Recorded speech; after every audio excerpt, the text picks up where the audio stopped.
Si la prédication de la croix n'est pas accompagnée de cette illumination intérieure, de cette puissance de conviction de l'esprit, elle reste incompréhensible pour la raison seule qui se détourne et se donne à un autre évangile.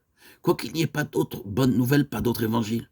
Ou bien, il arrive aussi qu'une compréhension purement intellectuelle du message de la croix agisse sur la conscience comme un anesthésique, un soporifique. Parfois, enfin, hélas, la croix est maternisée. On adore le symbole extérieur. Et le message ne transforme pas.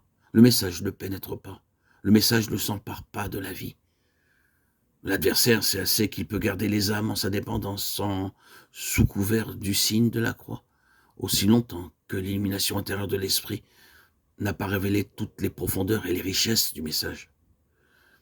Il n'est pas nécessaire que celui qui prêche la croix recourt aux paroles persuasives de l'éloquence et de la sagesse humaine pour que la puissance de Dieu se manifeste et rende cette prédication féconde. Au contraire, l'apôtre nous avertit que ceux-ci voileraient le message, le cacheraient. Christ m'a envoyé pour annoncer l'évangile, non avec les discours de la sagesse, de peur que sa croix ne soit rendue inutile. 1 Corinthiens 1,17. Ceci expliquerait-il pourquoi chez tant d'individus la connaissance de la croix de Christ reste inutile, sans fruit, sans provoquer la transformation intérieure, la transformation de la vie. Le prédicateur peut rendre inutile la croix de Christ. Quelle redoutable responsabilité. Le Fils de Dieu a livré son âme à la mort pour le salut éternel des hommes. Et ses messagers, ses serviteurs peuvent rendre son sacrifice inutile.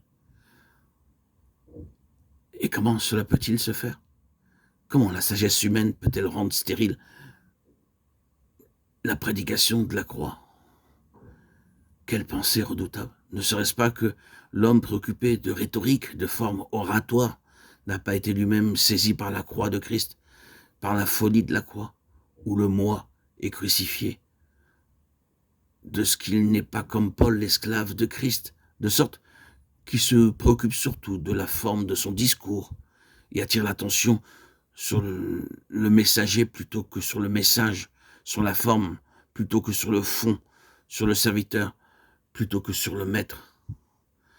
N'avons-nous pas le droit de penser que la prédication de la croix doit être le message qui touche le plus directement, le plus profondément le cœur du Père? Et ne comprenons-nous pas qu'il refuse de bénir quiconque se sert du message au lieu de le servir?